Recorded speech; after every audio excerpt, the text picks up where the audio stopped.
과거에 했던 일에 대한 후회는 시간이 지나면 잊혀진다고 합니다. 하지만 하지 않은 일에 대한 후회는 오래도록 잊혀지지 않는다고 합니다. 당신이 행하는 일이 큰 의미가 없을 수도 있지만 무엇인가를 실행하고 있다는 것은 매우 중요한 것입니다.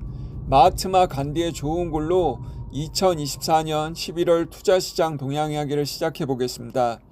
전월 코스피 변동서부터 살펴보면 전월은 코스피가 2566.5포인트로 시작해서 2561.22포인트로 0.21% 하락 마감하였습니다.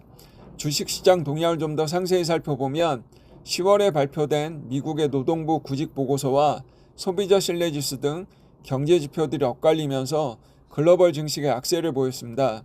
유가의 큰 변수인 이스라엘과 이란 간의 분쟁 격화 상황과 북한군 파견으로 복잡해진 러시아 우크라이나 전쟁 양상도 큰 변수로 작용하고 있습니다. 미국 대선을 앞두고 여러 전망이 나오고 있으며 국내 증시도 혼조세를 보이고 있습니다. 미국 24년 3분기 GDP 증가율이 2.8%로 발표되었습니다.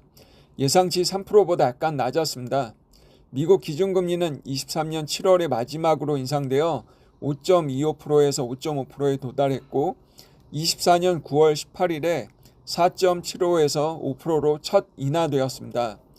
현재 미국은 기준금리가 인상되는 국면에서 경제가 어려워지고 최고로 높아지면 오히려 경기가 좋아지는 이상한 현상이 일어나고 있습니다. 하지만 이것은 미국 민간 경제가 정말 탄탄해서 고금리를 견뎌낸 것이 아닙니다. 미국 정부가 대규모 재정 지출로 경기를 부양했기 때문입니다. 다시 말해 민간의 힘이 아니라 정부의 힘입니다. 트럼프 당선 가능성이 고조되면서 미국 국채금리가 상승하고 세금 인하 등으로 기업 이익이 늘어날 것이란 전망이 많지만 집권 1년 차인 2025년에는 정반대 상황이 전개될 가능성이 높다라고 생각됩니다. 이는 바이든 정부가 돈의 힘으로 경기 침체를 막고 있어서 트럼프가 당선될 경우 정부 지원이 약해져서 취약한 민간 경제 모습이 단번에 드러날 수 있기 때문입니다. 그런데 해리스가 당선되더라도 강도의 차이가 있을 뿐 비슷한 모습이 나타날 것 같습니다. 대통령 선거가 끝났기 때문에 무리하게 재정 지출을 확대할 이유가 없으며 대통령 선거를 이기기 위해 만든 부작용을 해소하고 금리를 낮추기에 경기 위축을 용인할 가능성이 높기 때문입니다. 어느 정도까지 경기 위축을 용인하느냐의 차이만 있을 뿐 내년에 미국은 23년, 24년보다 정부 지출이 축소되는 과정에서 일시적인 고통은 불가피해 보입니다. 미국은 정치가 경제를 왜곡시키고 있으며 실물 경제와 증시 괴리가 너무 크다라고 판단됩니다. 미국 증시에 대한 방어적인 보수적 관점을 계속 유지하는 게 좋겠습니다.